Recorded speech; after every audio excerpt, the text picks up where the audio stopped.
noches. Así es. Muchas gracias. Miren, estamos complacidísimos de tener sala llena, casa llena, en esta Feria Internacional del Libro de Venezuela, en esta ocasión número 18, para presentar este libro, Hoguera de una adolescencia intemporal, del poeta Tarek William Saab. Bienvenido, poeta. Desprendido de sus atributos como fiscal general de la República y asistido ya no por los órganos auxiliares de justicia tradicionales, sino por la poesía técnica judicial.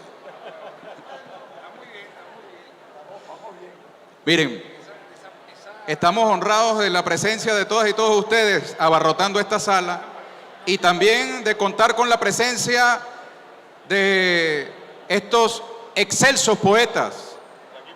Gustavo Pereira,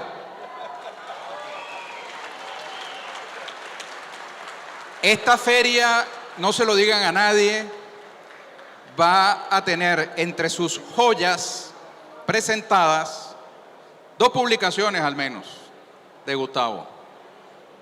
Los Somaris, todos reunidos en un solo libro, tapa dura, de Gustavo Pereira.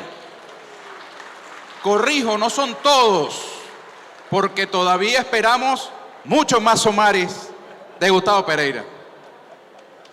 Pero son todos los escritos hasta ahora. Y las historias del paraíso, también en una edición de un solo tomo, que va a ser de colección. Nos acompaña también un hijo ilustre de Carora, Luis Alberto Crespo, otro de los generales en jefe de la poesía venezolana. Además periodista, nadie es perfecto. Por ahí anda Amanda, bendiciones Amanda, su más pequeña niña. Amalia, perdón. El Catir Enrique Hernández de Jesús, fotógrafo, gastrónomo y poeta. Y cocinero. Cocinero, gastrónomo, ¿sí? Vive siempre con las tentaciones de la carne y del arroz. Y de la fotografía. Mira, poeta, es diferente ser gastrónomo a cocinero. Pero el Catir es chef, es chef. Es verdad. En todo caso, cocina bien. El hombre orquesta, Raúl Dimas Nicolás Casal. Dimas Raúl Nicolás. Presidente del Centro Nacional del Libro, director del Perro y la Rana, viceministro de Fomento de la Economía Cultural. Ex poeta. Ex poeta. Ex poeta. Yo quiero decirle, mira, señor fiscal, mejor dicho, poeta Tarek, yo tenía escritas 7 cuartillas de un análisis riguroso de este libro, pero me las voy a guardar, no las voy a leer. Solamente les voy a decir que me conmovió profundamente la dedicatoria que él hace a 2 mujeres de este libro. A su madre, aquí presente, y a su novia de juventud, Francis.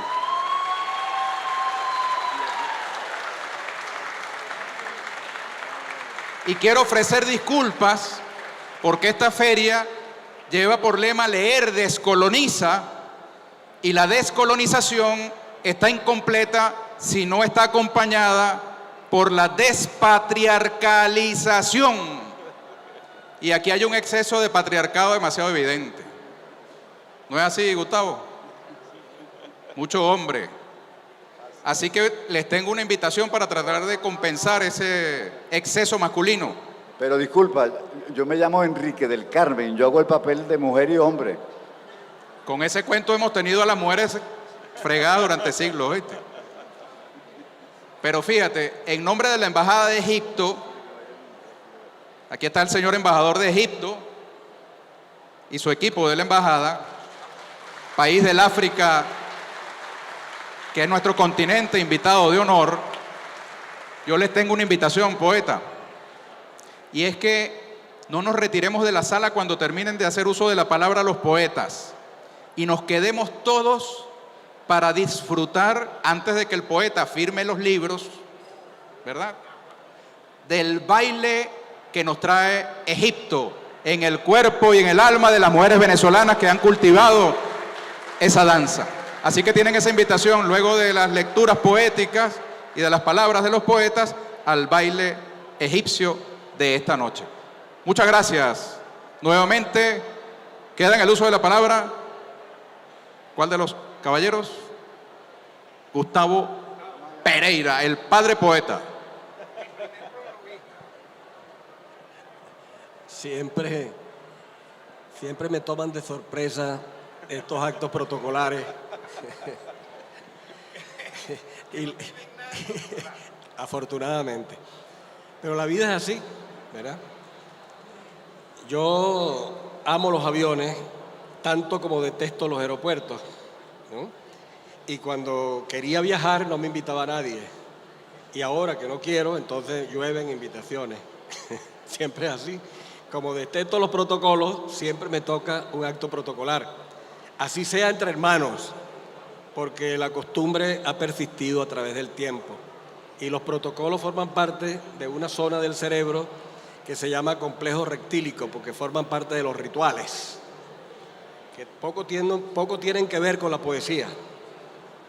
Yo recuerdo que una vez, presentando un libro de Tarek, del que yo fui, como dice él, su primer prologuista, el padrino de ese libro era el presidente Chávez, y eso se hizo en el antiguo Ateneo de Caracas, ¿verdad? Ellos tenían allí, ¿cómo se llamaba? Una sala protocolar en el Teresa Carreño, ¿no? Allí funcionaba el antiguo Ateneo de Caracas, pero ya era Teatro Teresa Carreño con una sala protocolar. Y a mí me correspondió decir unas palabras preliminares antes de que el presidente Chávez, que era el padrino del libro, lo bautizara formalmente siguiendo los rituales poéticos tradicionales.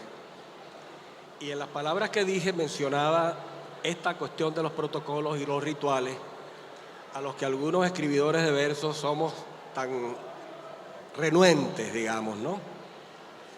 Y mencioné la cuestión del cerebro rectílico, que era responsable no solamente de la violencia, y no porque fuese esa parte neuronal del cerebro la responsable única, porque el cerebro está compuesto de hemisferios que se interconectan, ¿verdad? Pero en algunos a veces priva un hemisferio, a veces priva el otro, y en el caso de los actos de violencia, en los casos de la propiedad territorial, en el caso de las ambiciones, es decir, en el caso de los antivalores, funciona mucho el cerebro que llaman rectílico, que es el que nos emparenta con los animales prehistóricos, ¿verdad? Por fortuna tenemos también otros dos hemisferios, el neocórtex, el responsable de la razón, y el sistema límbico, en que los poetas, me imagino, que debemos tener un poquito más desarrollado que algunos otros, porque es el responsable de la imaginación, de los sueños, de los sentimientos, de todas esas cosas. Y cuando termino mis palabras me dice el presidente Chávez: poeta, eso que usted acaba de decir sobre ese complejo rectílico es una cuestión científica. Absolutamente, presidente. Acabo de leer un libro de un científico norteamericano, un astrofísico que yo admiro mucho, que es un divulgador, un gran divulgador de la ciencia, Carl Sagan, que tiene un estudio sobre las últimas investigaciones sobre el cerebro humano que se llama El cerebro de Broca, que les recomiendo. Allí usted puede ver los detalles de esas investigaciones. Y me dice, lo que ocurre es que alguna gente de la oposición parece que tuviera ese cerebro más desarrollado. Y así lo dijo en las palabras en honor de Tarek que pronunció esa vez. Y se refirió en su discurso casi exclusivamente al cerebro rectílico, ¿te acuerdas?, de una oposición que ya comenzaba a dar muestras del ejercicio de una violencia absolutamente irracional que llegó al punto que casi estuvimos a punto de una guerra civil. Por fortuna nuestro pueblo tiene unos valores ancestrales que resisten toda provocación hacia el odio, hacia la maldad, hacia todas esas cosas. Ese fue un acto muy hermoso, por supuesto, y rememorando a ese personaje tan poco conocido y tan calumniado y humillado por el imperio de los más media, de los medios de comunicación, como decía Noam Chomsky, la guerra de nuestro tiempo es la guerra por el control del pensamiento. Y de eso se ocupan los monopolios de los medios de comunicación.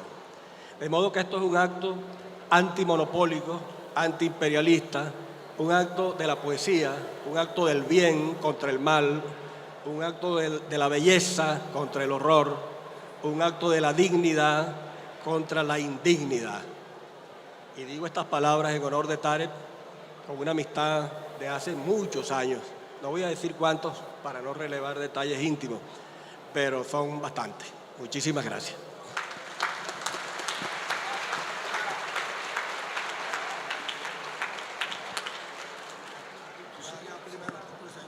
Tiene la palabra el prologuista, Luis Alberto Crespo. Buenas noches. Siempre he creído que los prólogos no se leen. No sé, raras veces se leen, porque fundamentalmente uno anda buscando el contenido del libro para uno apoderarse de su propia lectura, en ese juego extraño que hay que quien escribe no es el autor, sino el lector.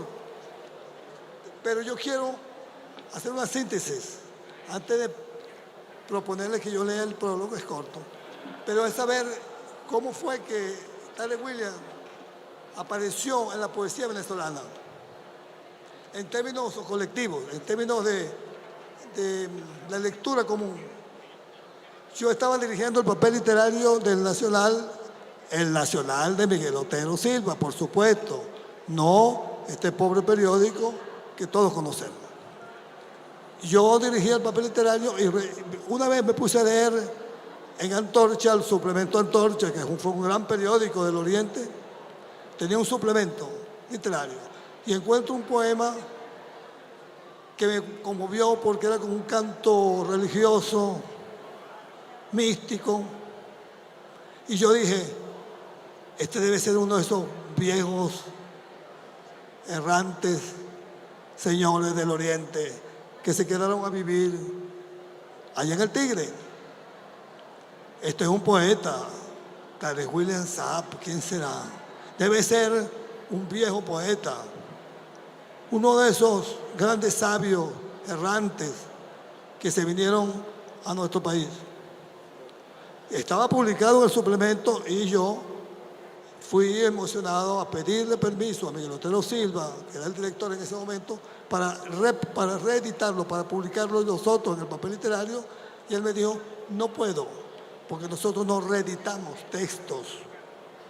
Yo le dije, pero es que se trata de un gran poema de un gran místico, ¿y tú lo conoces? No, eso es lo que me hace más fascinante todo, porque vamos a dar a conocer un poeta que es uno de esos viejos beduinos del desierto, etc. Entonces dice, bueno, tratándose de que te emociona tanto, te autorizo, lo publico. Y entonces pasan unos días y oigo que me llaman de la puerta, me dice, mira, ahí hay un joven que quiere hablar con usted. Él viene del Tigre. Bueno, ¿cómo no? Dile que pase a la redacción. 1984. Entonces, yo veo un muchacho flaquito, así como este, pues, que se para en la puerta y me dice, ajá, bueno, buenos días, joven, ¿quién es usted? Yo soy Tarek William Saab. ¿Cómo? ¿Tú escribiste ese poema? ¿Tú? ¿Estás seguro? Yo fui el autor de ese poema. Así comienza la vida poética de Enrique Hernández de Jesús. Sabe muy bien por qué lo dice, porque él también está en esos orígenes de lo que fue la poesía de Tarek William, que uno la conocía de una forma muy velada, ¿no? Pero que en ese momento que aparecía en el papel literario, todos nosotros, en nuestro equipo, en nuestro mundo, la tribu pues nuestra, comienza a conocer un poeta que no fue ningún viejo beduino, sino que fue un joven que venía del Tigre. Ahora, desde ese momento comienzo yo a mantener una relación, no solamente ya de nueva amistad o de recién nacida amistad, sino de admiración. Y comienzo a seguir los pasos de Tariq William Saab. ¿Cómo fue ese paso?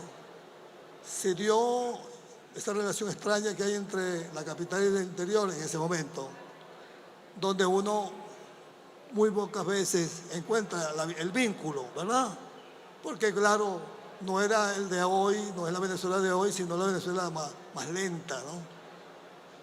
Hasta que comienza a surgir este joven poeta, no solamente que ese es el espíritu de este prólogo, de este libro, comienza a surgir como un lector en primer lugar, como alguien ávido de buscar al otro, es decir, un instinto de sociabilizarse.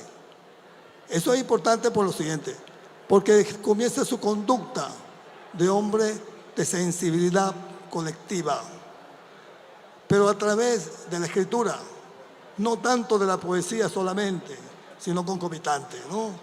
Entrevistas, lecturas de libros, estamos ahí nosotros en esas lecturas. Están los viajes que realiza Tariq William Saab a participar en eventos poéticos. Todos esos papeles nosotros no los conocíamos. Salían muchos de ellos, o salían publicados en los periódicos del Tigre, en revistas, pero que no tenían una difusión común, colectiva. No los conocíamos.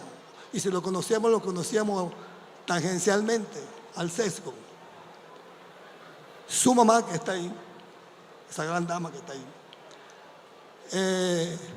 guardaba esos papeles de Elise Tariq, los conservó. Y la vida de Tariq continuó, pero continuó. Ahí lo que me emociona de verdad con este libro es que comenzó a vivir lo que iba a vivir. Ustedes entienden eso, a vivir lo que está viviendo hoy. Una ansiedad por la justicia, una ansiedad por un sueño social, una ansiedad de la rebeldía, de la heroicidad, del compromiso ético con los principios esenciales del espíritu y del pensamiento. Lentamente, sin desviarse nunca, porque es que nunca se desvió Tariq William Saab, porque uno era muy sensible en ese momento. En ese momento uno puede llevar un camino cualquiera, porque había muchos intereses de todo tipo, estéticos y políticos. No vamos a hacer un resumen de la Venezuela de ese tiempo, sino que él tomó el camino más arriesgado, el del rebelde, el del airado, el que mantiene la indignación como principio esencial de la existencia. Pero al mismo tiempo está, ¿verdad?,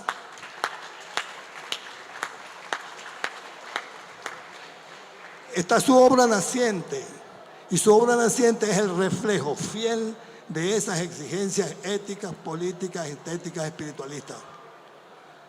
Comienza entonces a construir una obra poética que es vecina de su ansiedad de encontrarse al otro, de encontrar a un pueblo, a una idea, a un principio esencial de rebelión. Ese es, en síntesis, lo que realmente Tariq William forjó como destino. Mientras tanto, nosotros comenzamos a leer su poesía. Y su poesía nunca fue una contradicción de lo que hacía en el plano de la ideología, del pensamiento político y estético, del sueño, que es muy importante, en el campo del pensamiento y del sentimiento. Están ahí exactamente transparentes. Es una cosa, es algo realmente admirable, pero nosotros no habíamos descubierto, en el caso mío personalmente, no habíamos descubierto que todo estaba aquí. Todo estaba aquí, sino todo, la esencia. Y la esencia era esa hermandad de que la obra poética y la obra humana eran una sola cosa. y de que el hombre poeta no está solo y que tiene un compromiso serio, que es el de buscar al hombre con su riesgo de dignidad humana. El hombre enfrentado a la injusticia y a lo oprobio, por ejemplo. Pero al mismo tiempo al héroe. Y al mismo tiempo, por supuesto, a la amada. A la amada con la cual tiene una relación, y todos lo sabemos, porque el amor es así, muy entre la paz y la angustia, entre el adiós y el encuentro. Entonces, claro, lo que admiro yo cuando me dice Tarek que va a exhumar estos papeles, yo digo, sí, no sabía, pero ¿cómo? Me cuenta cómo fueron guardados por su madre y que los tiene conservados. Yo digo, en una caja, bueno, pero yo digo, hay momentos en que uno no hizo eso para con el destino que se convierte en un libro, no, lo hace por emoción inmediata, entrevistas, lecturas, reflexiones políticas, una especie de miscelánea que iba él expresando de forma diversa. Entonces resulta que cuando voy a cotejarlo, voy a hacer un análisis crítico, ¿no? O evaluativo de lo que realmente propone Tarek Williams, que pueda ser ofrecido a nosotros los lectores. Me asombra no solamente la manera como está escrito, el lenguaje, el estilo, la buena prosa y sobre todo, más que todo eso, el conocimiento erudito e intuitivo de lo que él amaba y sigue amando, que es la belleza. Y la belleza no solamente como sosiego, sino como miedo también. La belleza perseguida, la belleza acosada. Y la belleza es el sueño político y el sueño humano y el sueño estético unidos en una sola línea. Es verdad. Entonces, claro, este es el espíritu de este libro y yo quería, por supuesto, me había propuesto leer el prólogo, pero no lo voy a hacer porque estoy haciendo una especie de síntesis, conversatorio, como quieran ustedes llamarlo, el espíritu de lo que quise decir. Pero sí los invito realmente a que ustedes se acerquen a este prólogo, este prefacio, esta presentación, porque está mejor ordenado que estas palabras mías que están, bueno, sometidas a la emoción. Está hecha por el cariño que yo siento por Tarek Williams, por su condición de poeta, de ser humano, de servidor público, porque siempre lo ha sido. Porque es verdad, porque lo que escribía era como un servicio al otro, porque quería entusiasmar al otro. El otro era el que leía poesía, que leía literatura, arte, el que tenía necesidad de orientarse políticamente hacia el gran mundo del socialismo, hacia el gran sueño nuestro, el sueño humano más fascinante que puede haber, porque es el más difícil. Entonces, he aquí una ética al servicio de la poesía y al servicio de la justicia. Muchas gracias. Gracias, poeta Luis Alberto Crespo, hijo ilustre de Carora, de los Caracolorá, ¿cierto? Bueno, ahora nos vamos con alguien que viene desde Mérida, con el también poeta Enrique del Carmen Hernández de Jesús. Adelante.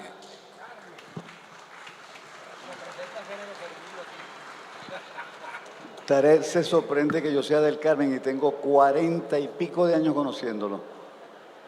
Hemos estado en distintos sitios del país, además de, después en su campaña electoral, yo estuve en las dos campañas de él, recorriendo todo Anzoátegui, aparte de que creamos una colección de poetas del mundo que se publicaron, entre otros, un libro de Gustavo Pereira que tuvimos la suerte de que se ganó el premio Víctor Valera Mora, que en ese tiempo era una platica. Y entonces no voy a decir cuánto porque entonces muchas de ustedes o muchos de ustedes querer abordarlo Estamos hablando de poesía, pero estamos hablando de la vida. Es decir, ¿cuál es la vida realmente de todos nosotros ante este mundo? Es decir, todas las cosas que yo he vivido con Tarek han sido políticas y poéticas.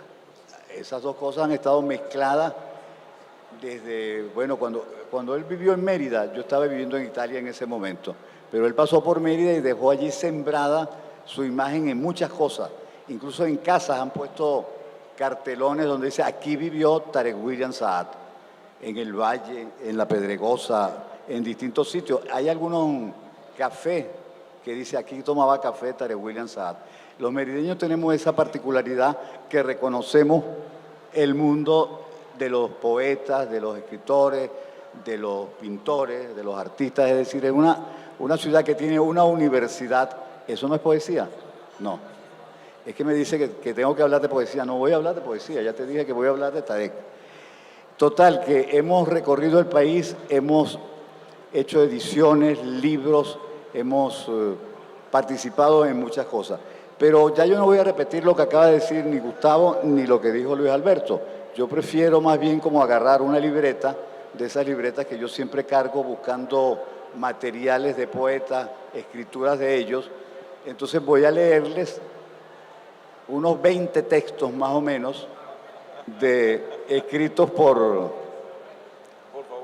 Tarek. Voy a leer apenas unos 2 o 3, para que no voy a leer los 20 porque si no estamos aquí hasta las 3 de la mañana.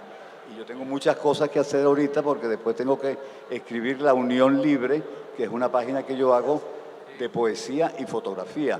Entonces, los sábados es que yo trabajo en La Unión Libre, pero estoy aquí con mi hermano Tarek William Saad porque, bueno, para decir algunas palabras, mejor dicho, para decir los disparates que siempre digo, exactamente. Esto está escrito el 13/1 del 2022. Tarek William Saad. La poesía para mí es un estado especial, extraordinario del alma y la psiquis que impacta la existencia de una forma inédita hasta el último día de nuestras vidas. Lo leo así un poco confuso porque es manuscrito, ¿no?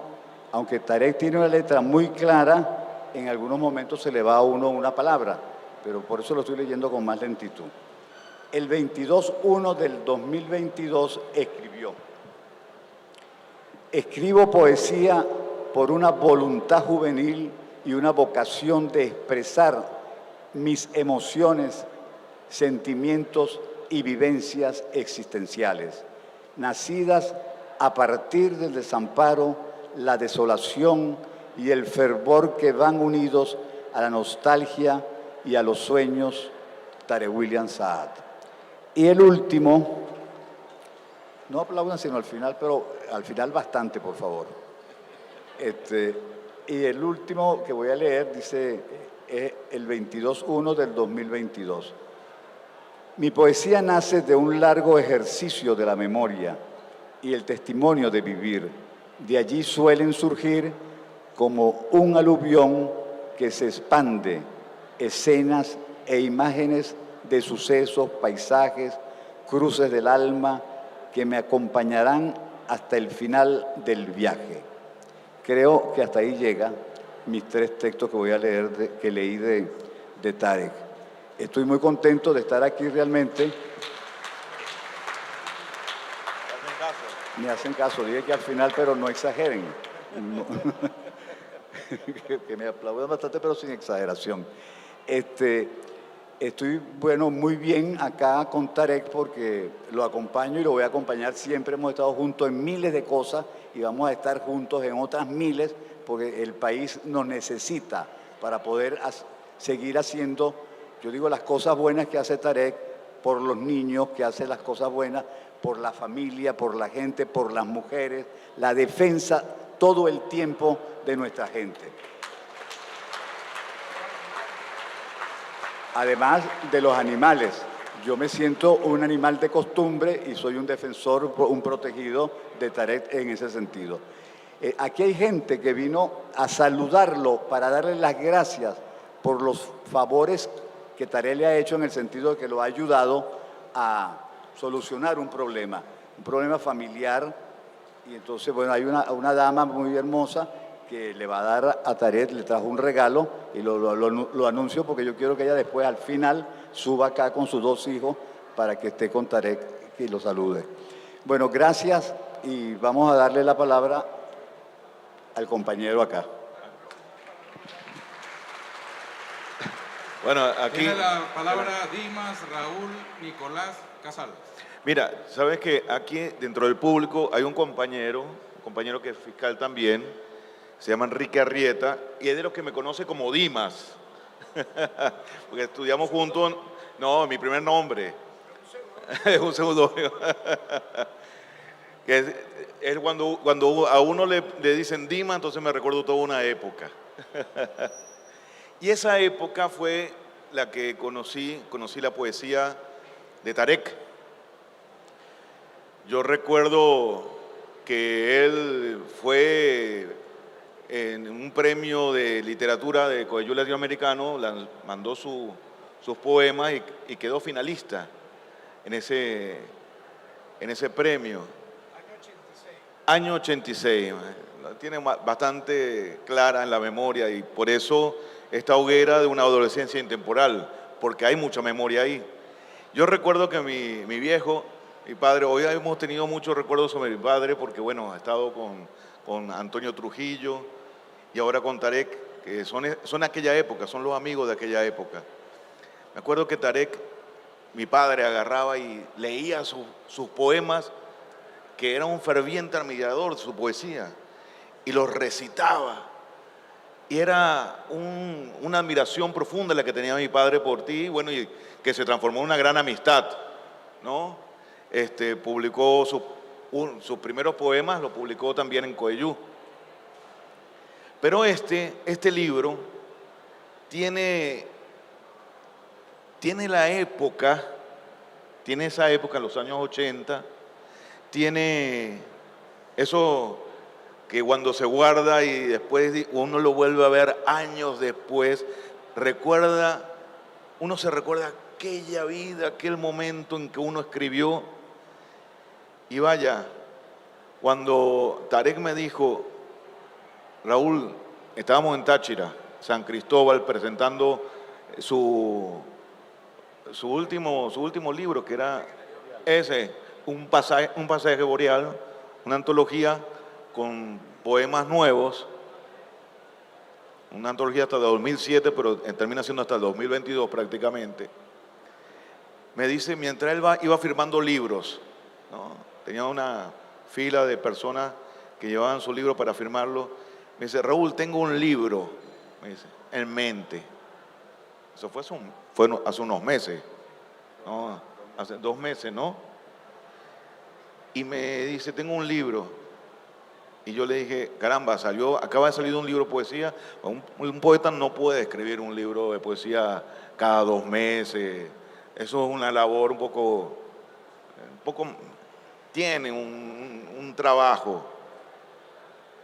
Y resulta ser que me dice, pero de poesía, le digo yo, no, me dice, son mis crónicas, mis textos que mi madre me encontró en una caja y su novia eterna que había guardado y que él se reencontró nuevamente con aquel tiempo. Entonces dije, claro, vamos a publicarlo, eso tiene un gran valor, sobre todo porque mira, ahí están poetas como escritos de aquella época, Gustavo Pereira, Luis Alberto Crespo. A ti no te conocía todavía. Era muy joven. Pero la idea siempre a mí me sedujo porque creo que los textos que cuando uno escribe y uno como periodista, ¿no? Lo estoy hablando ya como periodista y como editor, uno recuerda a aquella persona que escribió en ese momento con qué furor, con qué fragor, con qué fuerza, porque además el verbo de Tarek, tanto su poesía como su prosa, tiene una fuerza que vaya. Uno dice, ¿cómo hace este señor, cómo hace este hombre para escribir de esta manera? ¿Con qué fuerza viene? Y él la otra vez me dijo, hay una fuerza milenaria de nuestros pueblos. Este pueblo y el pueblo que viene de allá, que se cruzan y que bueno, estos pueblos nos hacen a nosotros, y él encontró un camino, y ese camino están cruzados y están en este libro que, la verdad, Hoguera de una adolescencia intemporal, van a encontrar un Tarek inédito. Aunque fue editado en su momento, hoy es un Tarek inédito. Porque lo vemos en su poesía, pero véanlo en su prosa. Muchas gracias, Tarek, por estos textos. Muchas gracias a todos los que han intervenido. Quiero decirles que estas personas que están aquí vinieron a escuchar a Tarek William Saab, y todos ustedes le han robado tiempo a Tarek William Saab con sus disertaciones. Así que tendrá que usted ser más breve de lo que tenía previsto, señor poeta. Porque además su equipo me ha pedido que colaboremos con lo siguiente. ¿Quiénes tienen en su mano el libro de Tarek William Saab? Vamos a levantar las manos con el libro para tomar una foto. Mira, ¿ves? Con esos libros en alto, tiene la palabra Tarek William Saab. Bueno, muchas gracias. Más que ministro, un gran hermano de sueños de toda la vida, Ernesto Villegas, su familia. Bueno, miren, aquí al lado mío están, yo diría, hermanos, si utilizamos la palabra que Raúl ha dicho, ancestrales y milenarios de todos los tiempos, ¿no? Luis Alberto Crespo, Gustavo Pereira, el Catire Hernández. Me han acompañado cada uno en su estilo y en su momento a ir forjando un camino bien, pero bien difícil, créanme. Si ustedes me preguntan qué camino para mí ha sido más difícil de recorrer, entre la militancia revolucionaria, que tiene riesgo de, como los tuvo, de cárceles, de persecuciones, o el camino de la literatura, la cultura y la poesía, créanme que ambos tienen la misma peligrosidad, el mismo riesgo, el mismo temblor. Y fíjense que yo estoy hablando, cuando hablo de la militancia revolucionaria, es que tú estás al filo de la vida y la muerte. Y nosotros hemos estado al filo de la vida y la muerte. Solo para recordar, ni siquiera la Cuarta República, que fuimos detenidos en el Tigre, en Mérida, en Caracas, sino recientemente, hace 20 años apenas, cuando hubo el golpe fascista del 11, 12 y 13 de abril. ¿Quién iba a imaginar que iba a ocurrir esa, vamos a decir así, tragedia, esa desgracia, que afortunadamente duró unas horas? Y nosotros fuimos presos esa vez, lanzados a una deriva, porque yo tengo que recordar que nos sacan carros luego a un destino incierto sin placa. Afortunadamente ya sabemos lo que ocurrió. Y hoy aquí está el espíritu de ese riesgo entre la vida y la muerte, que es la poesía, la rebelión, la fe. Y no debo dejar de recordar, créanme, a un espíritu siempre grande en mi vida, como lo es Hugo Chávez Frías. Porque es la verdad, no solo porque haya sido presidente, es que lo conocí a través de la poesía, Gustavo. Yo le llevo a Hugo Chávez un poema escrito por mí el 4 de febrero, mecanografiado, obviamente no el 4, sino unas semanas luego de su detención al propio cuartel San Carlos. Y él se sorprende de ese, entre comillas, largo poema por haber sido escrito ese mismo día. El poema se llama Maizanta. Gracias a Francisco Prada Barazarte, el flaco Prada, yo se lo dediqué a su mamá. Él me dijo, ese poema debe dedicárselo a su madre, entre otros, obviamente, a Elena Frías, y así lo hice. nunca pensé, nunca creí que a partir de ese momento podía haber nacido esa histórica amistad entre nosotros.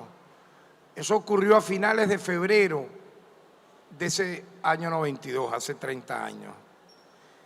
Y vean ustedes que apenas Chávez asume la presidencia, lo recordaba muy bien nuestro querido hermano y maestro Gustavo Pereira, en el mes de julio del año 99, él presenta un libro nuestro, Ángel Caído Ángel, en el Teresa Carreño, y allí nos reencontramos todos los poetas de aquellos tiempos, y fue de verdad una velada inolvidable, ¿no? Y debo recordarlo y pensar en él también porque obviamente cuando uno habla entonces ya de la poesía escrita, hablada, pensada, nos pasa esa misma tensión. Uno siente que está entre el filo de la vida y la muerte. ¿Por qué?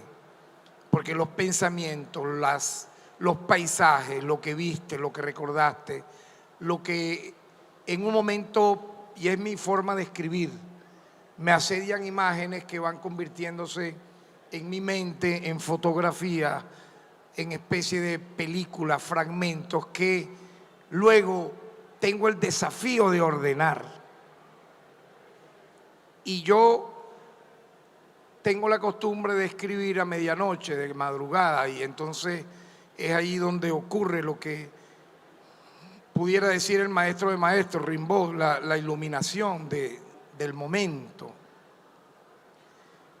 Raúl ha sido muy ágil en decir que este libro pudiera tener una faceta inédita nuestra, porque la gente nos recuerda más como el poeta que escribe en verso. Pero aquí ustedes van a encontrar una prosa literaria y poética que a su manera, a su forma muy particular, relee y reinterpreta, por ejemplo, la poesía del Chino Valera Mora, un gran inspirador nuestro, con su libro Amanecí de Bala, al propio Gustavo Pereira, al propio Luis Alberto Crespo. Yo aquí escribí ensayos que estuvieron en papeles olvidados en una caja, pero que primero no fue en una caja. Yo aquí voy a leer una hoja que conmovió a Ernesto Villegas, donde yo narro cómo yo recupero estas hojas, algunas mecanografiadas, otras publicadas en la época en los diarios Antorcha, el papel literario del Nacional, Últimas Noticias, entre otras. Pero también fotografías de aquellos tiempos, de viajes que hicimos nosotros por el mundo. Yo debo decir que mis viajes fuera de Venezuela nunca se debieron a la política o nada que tenga que ver con el poder, se debieron a la poesía, porque me ganaba premios, muy pocos internacionales, pero me gané al menos 2 que me permitieron en aquellos lejanos años, principios de los 90, ir a Europa, estar en España, estar en Francia, luego en México, para reencontrarme con quién. Y allí yo narro parte de esto también. Oye, gracias a ese premio de poesía que me gano en el año 93, fui al Foro Literatura y Compromiso en Málaga, España, para compartir 3 semanas, Gustavo, 21 días, con varios escritores laureados a esos nobles escritores, que para llegar ahí teníamos que ganarnos el premio.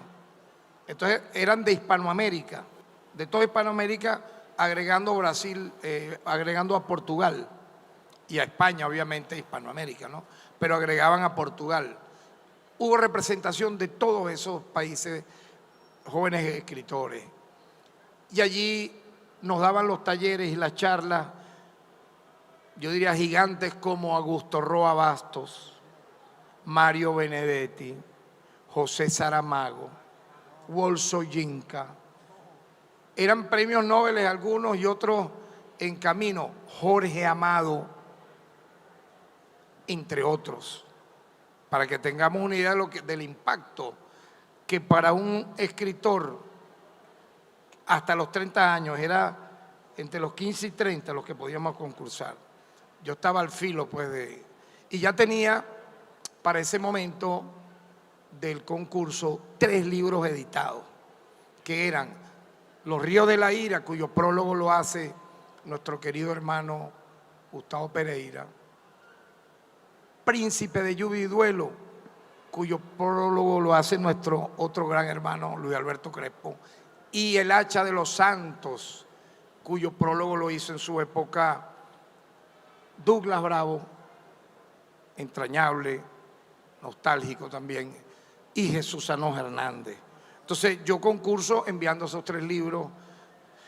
Imagínense ustedes el impacto que pudo habernos causado estar allí esas 3 semanas recitando poesía, escuchando foros, charlas de esos genios de la literatura. Obviamente eso te marca de una manera tal, más allá de que antes pudimos haber compartido con poetas nacionales muy queridos, porque te obliga, como dice ahí, literatura y compromiso, te compromete eternamente hasta el último día de nuestras vidas con la palabra, con el verso, con el verbo.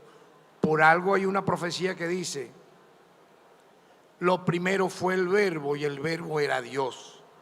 Por algo será. Entonces, uno tiene que saber comunicar, y con el tiempo la filosofía budista me ha enseñado que a veces uno puede comunicar hasta con el silencio. Con el silencio. A veces es mejor guardar silencio que ofender o decir una palabra que hiera. Eso no se aprende de un día para otro. Tiene que estar al filo de la vida y la muerte para aprender eso. Y eso no se termina de aprender jamás. Mientras estemos vivos, estamos aprendiendo. Apenas yo acabo de cumplir 60 años. Yo digo apenas, pues es una edad, lo dijo sabiamente Gustavo, mira, el cerebro rectílico, pero yo agregaría algo además. A partir de los 60, el hemisferio izquierdo se une al hemisferio derecho, según dicen los científicos que estudian estos fenómenos. Y a partir de ese momento, inclusive hasta los 90 años, en 2 fases, la mente se expande de tal manera en que aprehendes y aprendes a pensar, a decir las cosas de una manera diferente y mejor. Entonces, yo creo que son momentos tan diferentemente trascendentales dentro de lo sencillo, que obligó, encontrado por mi señora madre, ese poco de hojas, como dice Luis Alberto, de la nostalgia, que eran manuscritos y recortes de periódicos de finales de los años 80, los 90 e inclusive unos 5 del 2010, que la madre de mis hijos, Francia, aquí presente, tuvo la sabiduría de ordenarlo en una carpeta. Ahora, esa carpeta, imagínate cuántas veces rodó, a cuántos lugares, cuántas mudanzas no tuve yo. Pero pudo, incluso esa carpeta pudo haber terminado en la basura, lo has dicho muy bien, pero no, terminó en una caja. La caja es una caja de cartón grandísima, eso donde uno va metiendo libros, tampoco eran desechos, eran libros, marcos de fotografía, fotos, y ahí estaba esa carpeta.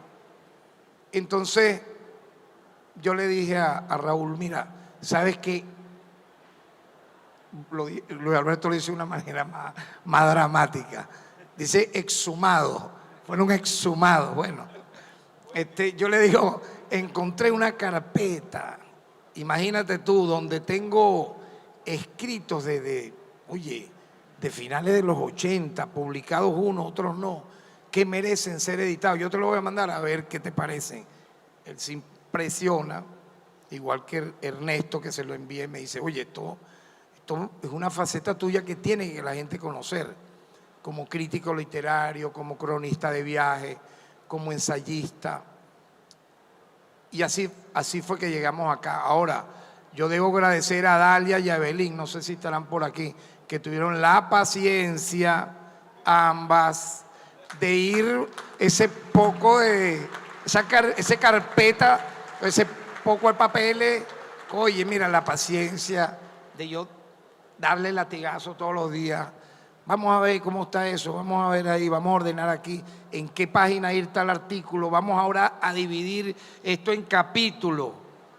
Un capítulo se llama Desde la Ventana, porque tú estás como mirando.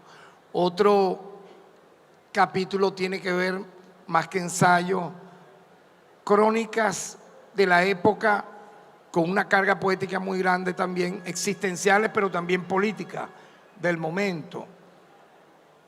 Y mira, yo aproveché estar en ese foro Literatura y Compromiso en España y logré entrevistar a Juan Goytisolo.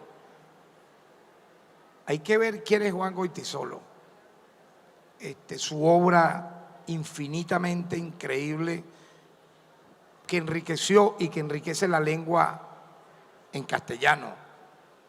Yo le hice una larga entrevista, él dice que me vio recitando unos versos, tuvo empatía conmigo y por eso me dio la entrevista.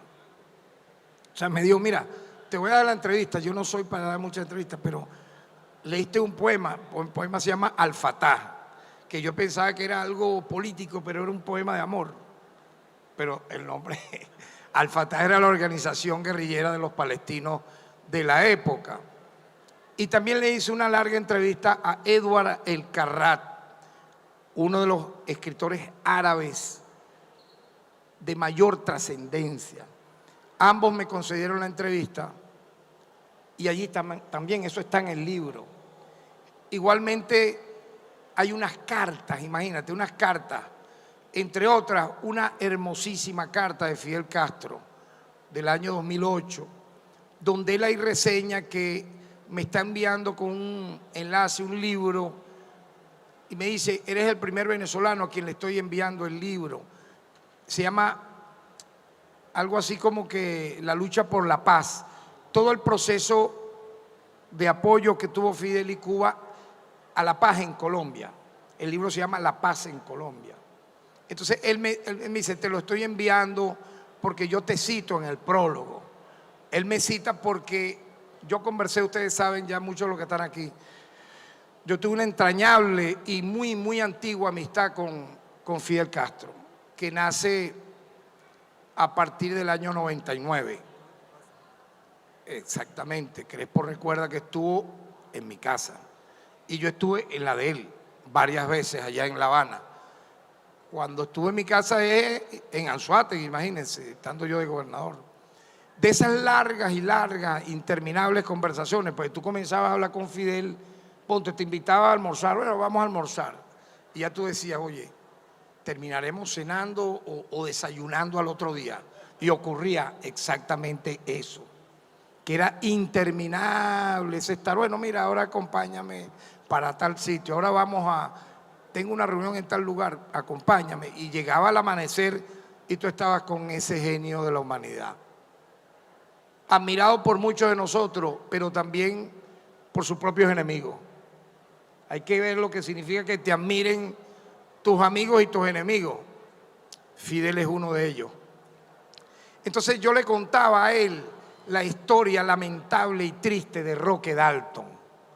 En este libro hay cosas sobre mártires de la poesía, como Roque Dalton, como Eduardo Sifonte, como Rita Valdivia, como Luis José Bonilla.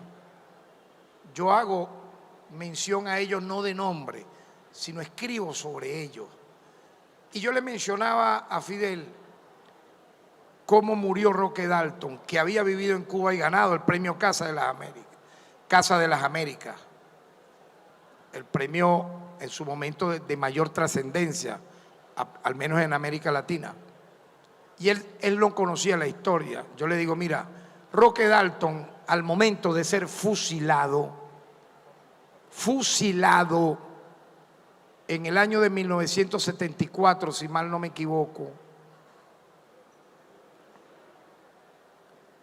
74 muere Eduardo Sifonte. Todo es lo mismo. Estamos hablando de lo mismo siempre.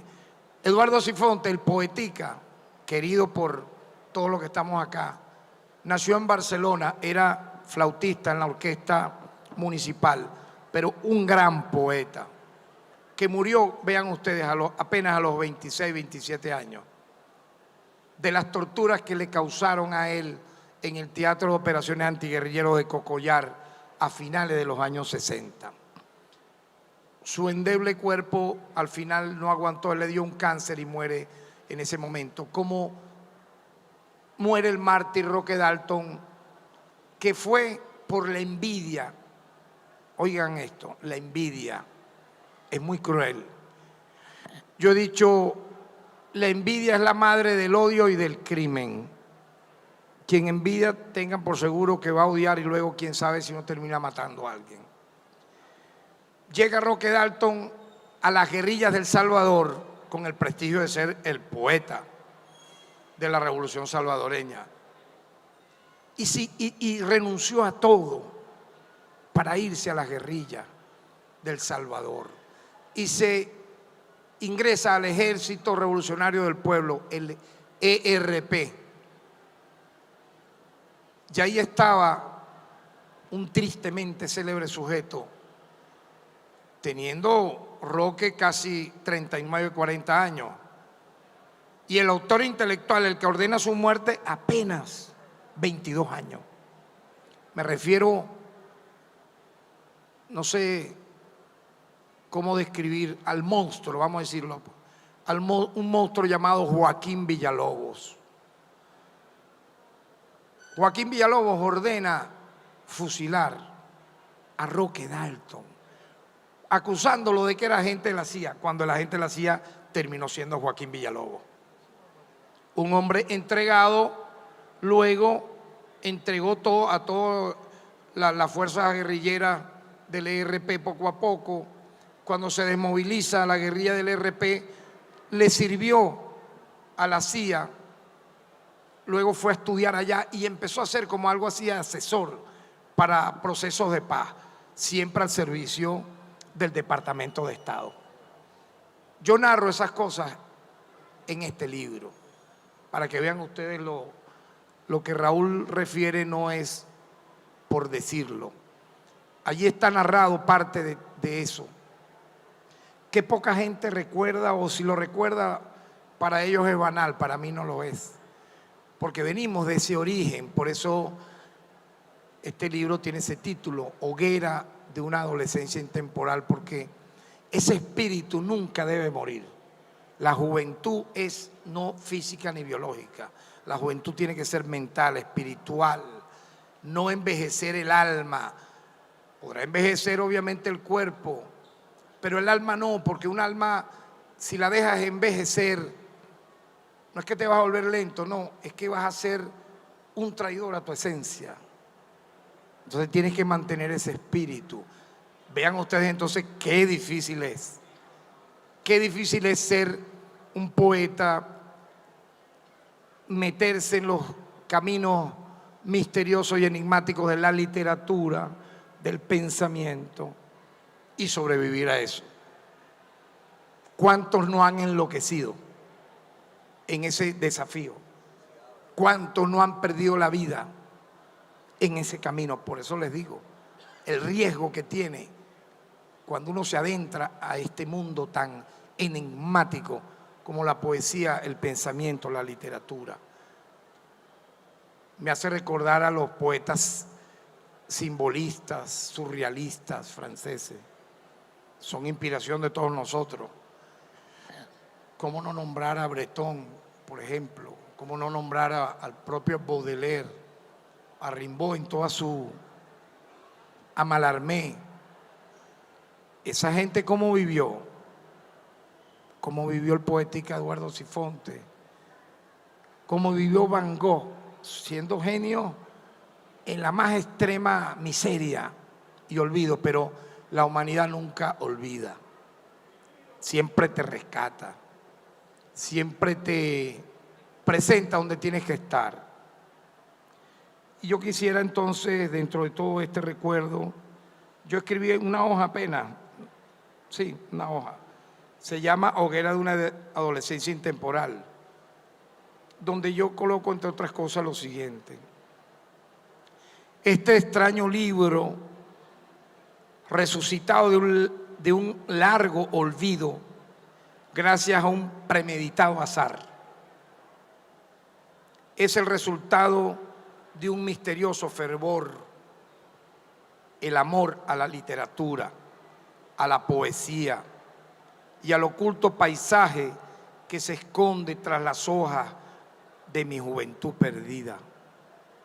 Hoy fugazmente recuperada por ese sorpresivo viaje a la memoria, en donde reaparecen como por arte de vidas pasadas mis primeros encuentros con el mundo exterior, mis amores iniciales y truncos, los amigos que no volvieron jamás, el sentimiento de siempre hacia los entrañables poetas y sus obras, la vuelta a la casa, al hogar y la hermosa familia expuesta a los senderos infinitos del alma. Todo eso y mucho más se remonta lejos, parecido a una hipnosis que nos hace revivir una y otra vez escenas insuperables de una existencia única e irrepetible, y tal vez asombrosa si ubicamos su origen en las calles solitarias de una comarca borrada de los mapas hace más de medio siglo. Diría Luis Alberto Crespo, la sabana de Guanipa. Cuando supimos ya trepar los árboles del viento y conquistar los cielos del canto. Agradezco a dos mujeres insoslayables el hallazgo de este cofre cedido al lector. Francis, nuestra eterna novia de juventud, y Alia, mi siempre leal y venerada madre. Gracias a la primera por haber ordenado en una... Gracias a la primera por haber ordenado en una carpeta desde finales de los años 80 hasta casi finales del 2010, todas estas notas, artículos, crónicas y ensayos, algunos de ellos publicados en diarios de la época, otros mecanografiados, sin haber visto nunca su luz. ¿Sabes lo que es eso, Gustavo, no? Quedaron allí, pero bueno, fueron exhumados, como dice Crespo. Y a la segunda, por haber rescatado de una gran caja, de una caja grande, digo yo aquí, sobreviviente durante largos años de mudanzas, precipicios y azares, aquella rota y melancólica carpeta, hoy vuelta a nacer en forma de libro, para no ser olvidada jamás, desde el otro lado de la cerca y por cada uno de ustedes. Larga vida. Es lo que yo, bueno, en una hoja intenté resumirlo, las casi 200 páginas que aquí hay, donde inclusive, y quiero hacer un homenaje a Juan Liscano, yo aquí hablo de la escritura, de la trascendencia de Juan Liscano, quien, tampoco conociéndome, como ocurrió con Pereira cuando hace mi prólogo, el prólogo de Los Ríos de la Ira, yo le llevo un manuscrito a Gustavo por la vía de un gran y legendario dirigente sindical, como lo fue también Cruz Villegas, que se llama Martín Marval. Martín Marval me dice, yo conozco a Gustavo Pereira, pues yo soy margariteño como él. Le digo, ¿tú crees que él me reciba? O sea, no sabe ni quién soy yo. Claro que sí, ven. Y fuimos, recuerdo, Gustavo iba a viajar y llegamos al aeropuerto de Barcelona y yo pude entregarle el libro Los ríos de la ira mecanografiado, que ya había tenido parte de ese libro el camino de algunos de sus poemas ganar, ser primer finalista en la revista Coyulo Latinoamericano y ganar el Francisco Lazo Martí, el Ateneo de Calabozo, donde quien presidía el jurado fue Caupolicán Ovalle. Uno viene de allí, pues, el gran Caupolicán, que seguro fue quien dijo, vamos a premiar este libro. No me cabe la menor duda. En aquella época tú concursabas con un seudónimo. Tú podías mandar lo que tú quieras, pero entonces tenía que ser a juro un seudónimo, no tu nombre. Y el libro tenía que ser obligatoriamente inédito. Y entonces yo le entrego eso a Gustavo y allí nace pues ese prólogo de ese tiempo. Y luego, vean ustedes, surgen casi simultáneamente esa trilogía, El hacha de los santos y Príncipe Yuyi Duelo, que sin yo saber quién era Crespo publicó parte de esos poemas iniciales, ya lo contó en el papel literario, y luego el libro El hacha de los santos y Príncipe Yuyi Duelo le llega, no sé por cuál vía, a Juan Liscano, y él hace una muy bella nota sobre mi escritura, sobre mi poesía. Entonces yo digo, oye, Juan Liscano, un hombre de su prestigio en aquel momento, o sea, preocuparse por un inédito autor. Yo creo que eso es una nobleza tremenda que no tenemos que olvidar.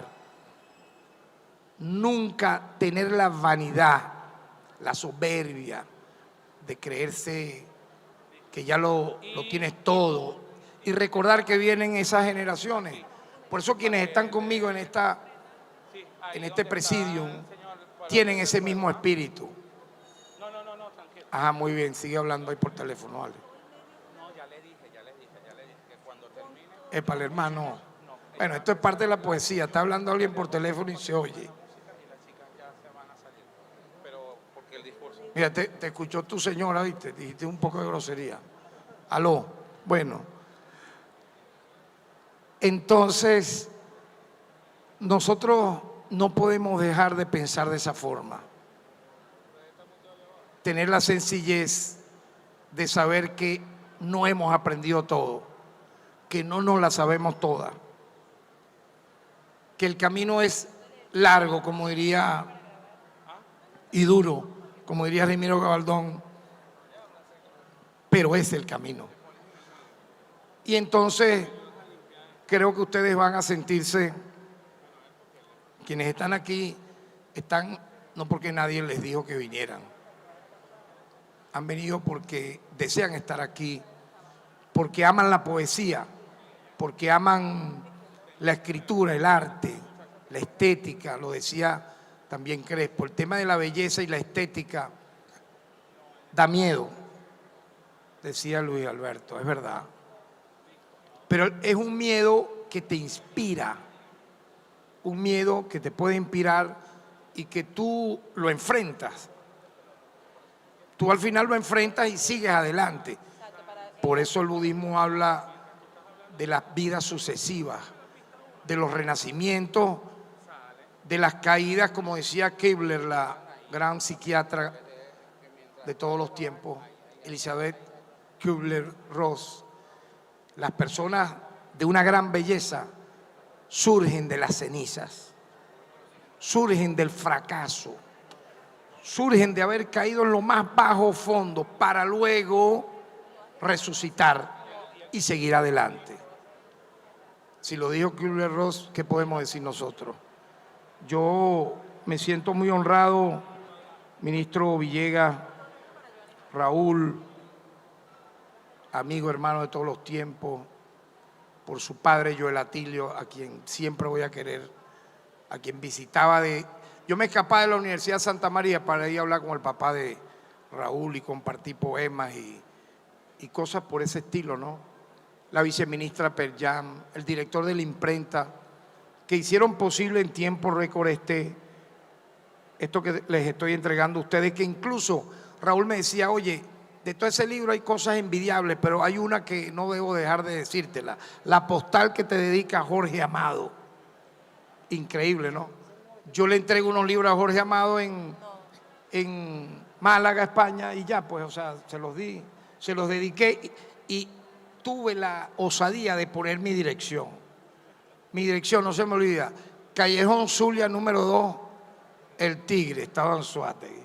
Y el teléfono de mi casa paterna. Y bueno, si se acuerda algún día este hombre de mí, no sé.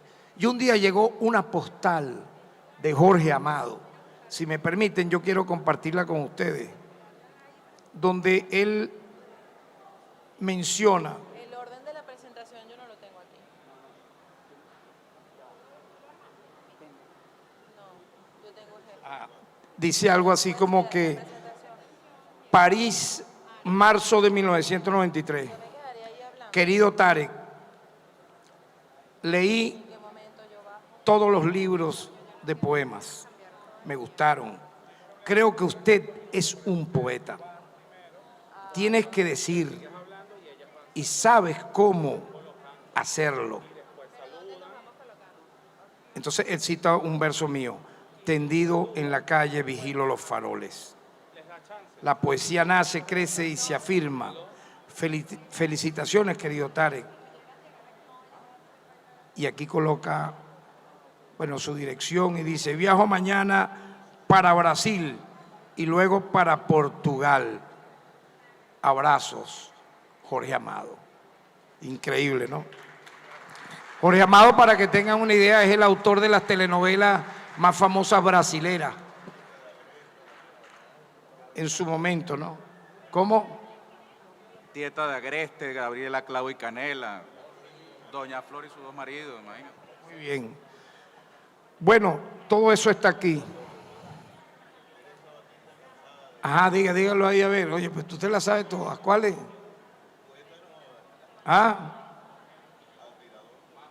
Yo quería, ya voy a terminar.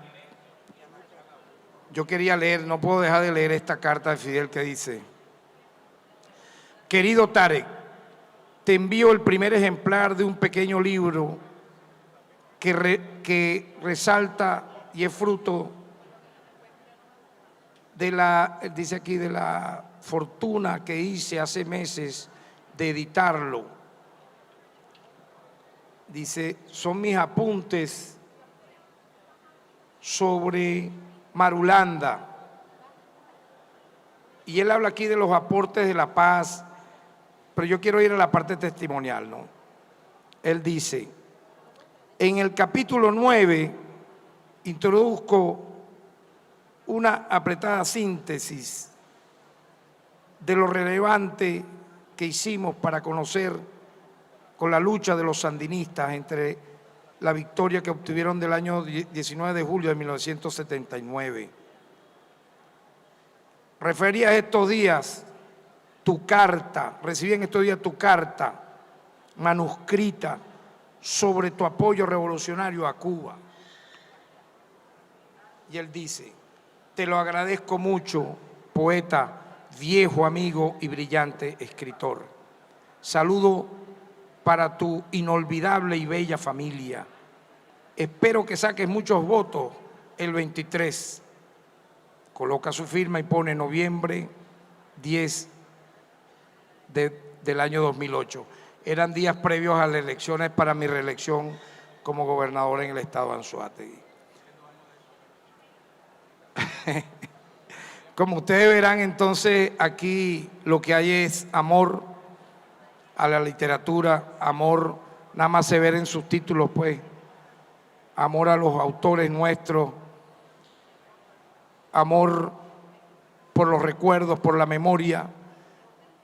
Inclusive, lo decía el propio Luis Alberto en una de sus palabras, a gente que, por ejemplo, ¿quién se acordará de quien llamábamos nosotros en su momento el vikingo? Tal vez William Osuna, si está aquí.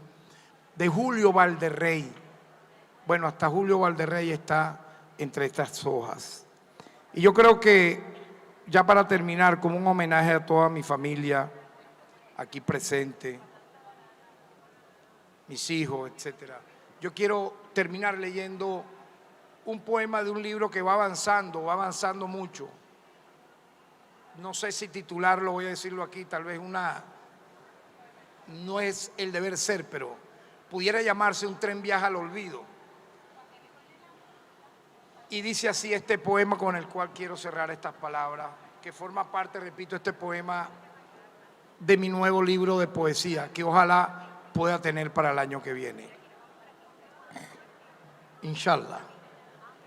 Dice: un tren recorre el cielo oscuro de la medianoche y en sus andenes vacíos viajo del olvido hacia ninguna parte. Un tren recorre los fondos del alma a la medianoche y en sus andenes vacíos solo viaja el recuerdo. Aquel mundo desconocido que no pudimos ver jamás, ciudades remotas extraviadas en el misterio, idílicos paisajes, rostros de pálidas princesas disueltas entre luces y niebla. Más lejos del firmamento yace el páramo, la cordillera blanca y nevada, los luminosos colores, el imprevisto rayo del otoño que no cesa. Pájaros retornan del invierno y cruzan sus alas en las aguas del mar océano, ahogadas en el ocaso, huérfanos de barcos y veleros. Conmigo regresan solitarios a los juegos y aventuras que tuve callado durante largas temporadas de riesgo. Lejos, muy lejos del calor y la paz familiar que entraña la casa y el bullicio. A pie, corriendo tras la fantasía del nuevo día que no parecía llegar nunca, donde en vez del libre amanecer mis ojos solo avisoraron la interminable noche, corriendo en suburbios callejeros, hablando extraviado hasta la salida del sol en los portales de las casas, con amistades truncas y novias fugaces ya borradas en el viento, con el presentimiento de tener en mi morral una brújula para vagar en esquinas vacías, en cimas lejanas, estrellado en muros rotos, levantado milagrosamente de otras fracturas, esquivo los motores y al humo y su rudo engranaje. Melancólico, caminando, con la fuerza de los nómadas que descubren plazas y parques y terrenos baldíos y cielos tras la niebla y el frío y árboles casi siempre sin nidos ni pájaros. Y semejante a una novela cuyas páginas permanecen blancas y limpias, ya al final del enigmático sendero, otra vez, una vez, igual a la pared que cierra su pequeña puerta y la abre, miro hacia adentro como un fogonazo de luz, la sonrisa triste de mi padre muerto. Imágenes de una extraña belleza flotando junto a mí desde la eternidad, regresando de un largo sueño. Muchas gracias a todos ustedes por estar aquí.